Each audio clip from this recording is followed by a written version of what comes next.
What is going on, guys? Josh Love Talk here, back again with another dating video. Today's video, I want to talk about first dates. Specifically, I want to talk about things you should do before you go on that first date. You're talking to somebody, you like them, you give them your number, and you've arranged the first date. These are things you should do. 5 things you should do before you go on that first date. These things would help you avoid embarrassing situation. It would help you have a better first date, and you're not wasting your time or you're not wasting your money.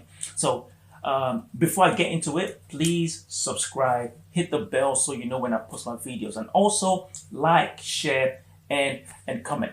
Okay, let's get into it. The first thing you should do before you go on your first date is make sure you've spoken to the person, or you're talking to the person for at least 1 week before you go on that first date.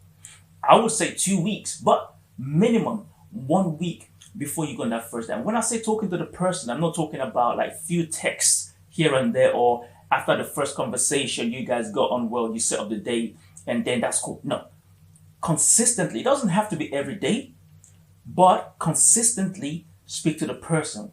I'm talking about text, video calls, phone calls. Engage with the person. The reason for this is it would help ease things on that first date. It avoids awkwardness, because when you're talking to somebody, you're getting to know them, and those conversations can just transcend when you're on that first date, as opposed to getting on the first date and it's like, oh yeah, so what do you do? It's just awkward. But if you've been speaking to the person and you're comfortable, it makes that first date so easy. A red flag you should pay attention to: if somebody arranges a first date with you and then they don't get in touch until that day, don't go on that date. That is a red flag. The essence of getting your number is to get to know you, not just to set up the first date. So if somebody sets up the first date and then they don't reach out, that's not a good sign. That's a red flag. The second thing you should pay attention to before you go on the first date is have a plan. The second thing you should do before you go on your first date is have a plan, or know the plan. If you're the one doing the asking, have a plan. If you're the one that is being taken on the date, know the plan. Before you leave your house, both of you should know that we're going bowling on Friday at 5 o'clock. There should be a plan. Don't fall for this surprise me thing. I've heard this. I've been a victim of it. Oh, let's go on a date. Where do you want to go? Surprise me. Don't do that. Or, oh, where are we going? I'll surprise you. Don't do that. If somebody says they're going to surprise you, trust me, in most cases, it does not end well. It does not end well. You're going to end up somewhere you don't like, or you're going to end up somewhere you cannot afford. Don't do surprises. Let them know where you are going.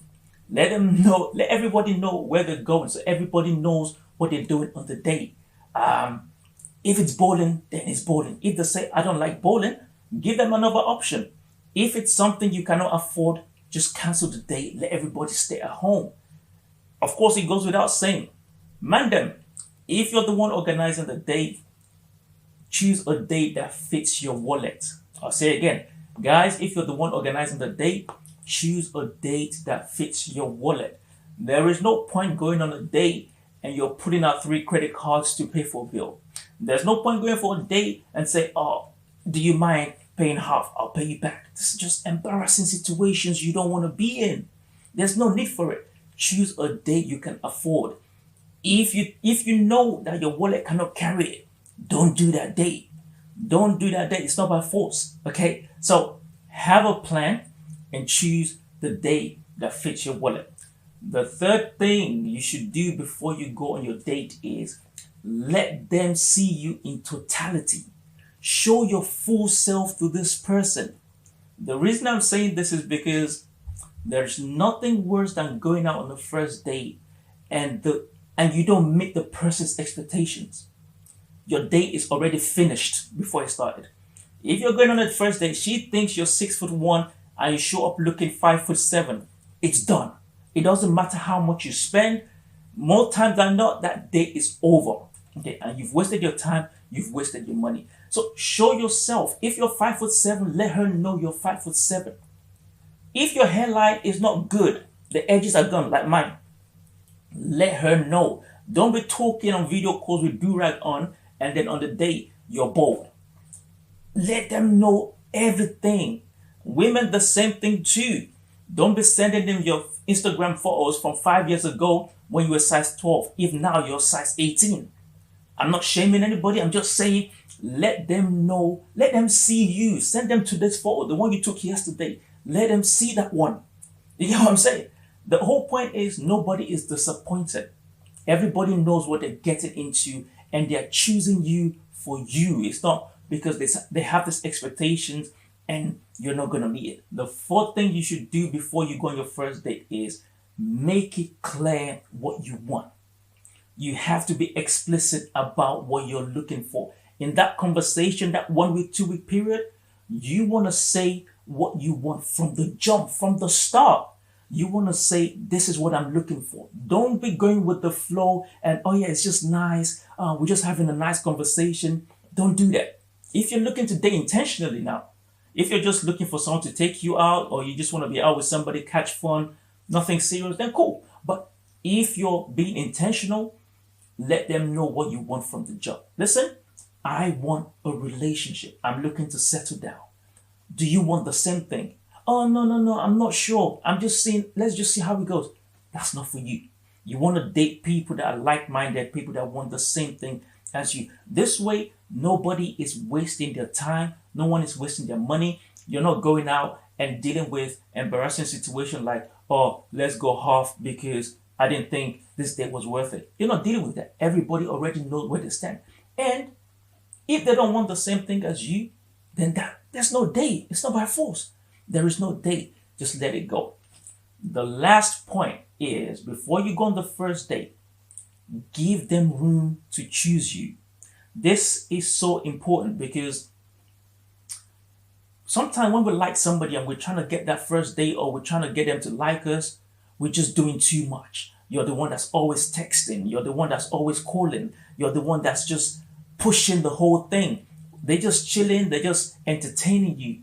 You don't want to do that. Before that first date, you also want them to show you that they are also interested. When both of you are interested in each other, it makes the first date better.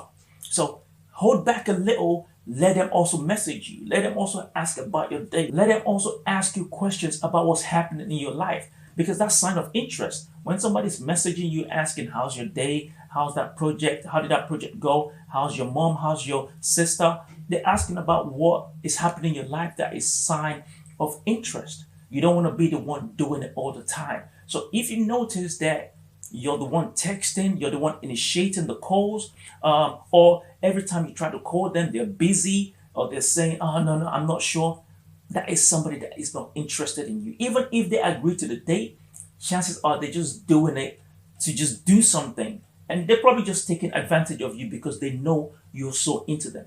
If they are not showing signs that they're interested, just leave it. This way, you save your time and you save your money. In the crisis we're in at the moment, trust me, you don't want to be going on dates for the sake of going on dates. Go on dates with people that actually like you. If you do these things, I think you're going to have a good first date. You're going to reduce the risk of a bad day, of wasting your time or wasting your money. That's it from me today, guys. As always, please like, share, subscribe. Thanks for listening. I'll catch you on the next one.